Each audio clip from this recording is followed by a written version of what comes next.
Artists, after watching this video, you'll understand why it is important not to be a perfectionist within the music game. All right, I'm gonna walk y'all through setting up the studio in the hotel room. This is the suitcase with the equipment. That's the audio interface. That's the mic in that box. Pop filter, headphones. Let's get it. Very easy setup. One plug. Boom. That's it. I got my laptop plugged in. All you gotta plug in. The other reason why I bring the Neumann is very easy setup. This is it. There's no power supply. There's no weird thing that's got to hold up the mic. Screw this on to the mic stand, and that's that. All right, that's it. Screwed on the pop filter. Plugged in the mic. Headphones go right there. And I just sit there, engineer myself. Fun fact, the Ab Soul album that's coming out next week, the verse I did on there, I recorded just like this in Rio. So for those that don't know, I'm a music producer and sound engineer. I have been for the past 6 to 7 years. And one thing I always say to artists that I work with consistently is that you do not need to be perfect in order to actually reach your goals within music. Russ is a multi-platinum artist, and you can see that his setup, in reality, I have the exact same setup. Like my mic is a TLM 103, like he said in the video. I have that exact same interface, which is literally right here. I also have, for example, of course, a pop filter. I have a Mac, literally what I'm recording the video on right now. And other than that, maybe a pair of headphones, speakers, just basic things. So all in all, if I was to add everything together, of course, I bought it over the years, right? But everything together was around 1,500, if not 1,800 pounds. So for my Americans that watch, because I do have American people that watch, you're looking at around like $2,000 in reality, around $2,000. Now, do bear in mind, this has been my full-time income for multiple years before. Obviously, I ventured into other businesses and obviously supplemented the income with other things, right? But it was my full-time income for a bunch of years before that.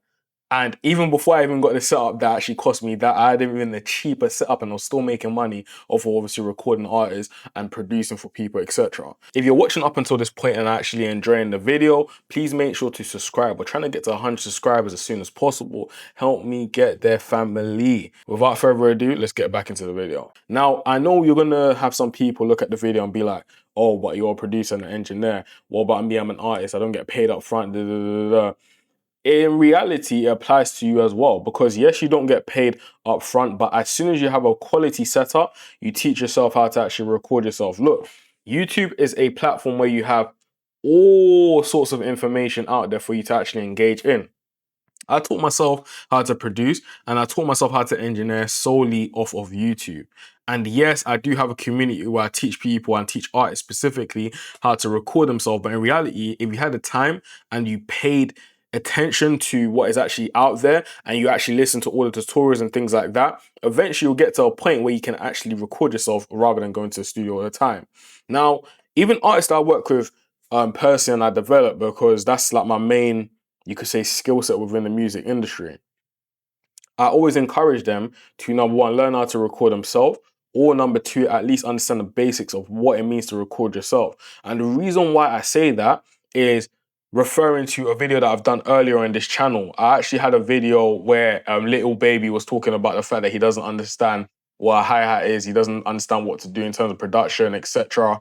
And I was thinking, why at that type of level do you not understand the music basics? It does not make any sense. You should be able to be the type of person that can go in the studio and yes, you don't know everything, but you can actually give an informed opinion, at least, to your engineer and be like, I don't like my vocals and how it's sounding here. I want it to change over to this, for example. And that skill set is not hard to learn. Do you know what I mean? You don't need to be a professional in order to record professional vocals. I'll say it time and time and time again. So for my artists out there, what I would say, I'll just give you guys a clear roadmap on what I personally believe you guys should do when it comes to recording yourself and taking imperfect action in order to actually reach your goals. Number one, you need to get yourself a setup. A setup is not going to cost you too much. If you have a low budget, just get you, and when I say a low budget, I'm talking around like maybe like $500. So in pounds, that's like 400 120 or so, like let's just say £400. You need you a Focusrite, right? And don't get the solo, in my opinion, just get the 2i2. The reason why I say to get the 2i2 is because you never know when you're going to need that extra input channel. Yes, majority of the time you're going to be recording yourself, but you might invite a guitarist over. You might have a producer over that, for example, one person's playing, I don't know, one person wants to play the keyboard while you're singing or something. There's so many use cases for it, right? So get you a 2i2, get it secondhand. In the UK, we have eBay, we have Gumtree, etc. So you can probably get it for, in the UK, I know for a fact I can probably go online right now and get one for like 20 or £30. Do you know what I mean? In America, I don't really know what you guys have. Obviously, you guys have eBay, right? But you can probably get a second-hand one for maybe like £50. Do you get it? So get a Focusrite, get you a mic. Now the mic, I'm not gonna give you guys suggestions because different people have different taste, right? In fact, I'll give you guys suggestions. Let's just say one or two mics that I think at that price range. You can get you a Rode NT1, research it. It's not the best mic in the world, but it's very, very good for rappers specifically, right? If you're more of a singer, I'll definitely recommend, you can get the NT1A, but I don't really like how bright it is. So I usually recommend people to get like maybe an Aston, right? Or maybe an AKG, I believe it's like the C80 or something like that. I can't remember the AKG one. Reason being is because those mics are pretty decent. They're gonna get you by. Also, some people like the the Audio Technica one. I think it's AT2020 or AT2040 or something along those lines. I don't necessarily recommend those because I've never had great luck with it, but I know a lot of people that have had great luck with it. So just because I haven't had great results, so it doesn't mean that you can't actually do your thing with it.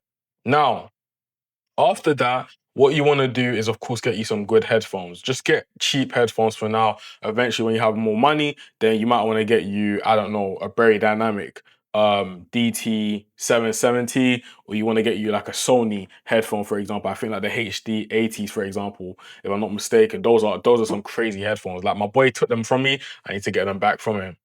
After that, you want to get you a solid laptop. That's going to be the most expensive thing. But I'm assuming you already have a laptop, right? Get you a DAW as well. Majority of people crack it. I wouldn't recommend to crack it, right? I can't lie. Early days I cracked, but now I bought all my plugins and bought all my softwares, etc. Because obviously I had the budget for it after. But if you can't afford it, just get, I don't know, GarageBand. GarageBand comes free with a Mac. If you're on PC, download you, I'm pretty sure you can download FL Studio for low. Do you know what I mean? It's not going to cost you too much. So that's the budget range for the beginners. The intermediate, this is what I recommend for my artists and people that are really looking to take it to the next level. Get you a Apollo audio interface called Apollo, right? So Universal Audio Apollo Twin. The reason why I say that is because you get plugins on there, and those plugins help you replicate the real soundboard gear that you can actually get, the outboard gear. Things like, for example, the CL1B. I love that. Things like the Neve, amazing preamp. Things like, for example, even the Avalon as well, amazing. Things like the Pultec as well, amazing. Things like even auto-tune. You can sing auto-tune directly into your audio, into your DAW via the Apollo Twin. So these are all things that even me, I just came from studio right now and I just thought, you know what, let me record some videos right now for you guys. I record everyone through this exact same setup that you guys can see right here. The TLM, I got mine for like 500 because someone wanted the cash instantly because obviously they were moving out the country, but on retail, they go for like around 900, right? So that's just the setup, man. Once you guys get the setup, like I said, go on YouTube, understand what you need to do, and eventually you can get there. If you guys need any help, just literally comment down below in terms of your questions. I'll assist you. Or just hit me up on Instagram, and then I can see how I can assist you as well. Can I help artists in terms of like templates, in terms of guides, or just free game as well? I can do that for you guys. My people, I appreciate you looking in with me. Make sure to subscribe because it supports the channel. We're trying to get to 100 subscribers as soon as possible. So I'll see you guys in tomorrow's video. If you liked it, like it, share it with a friend, and peace.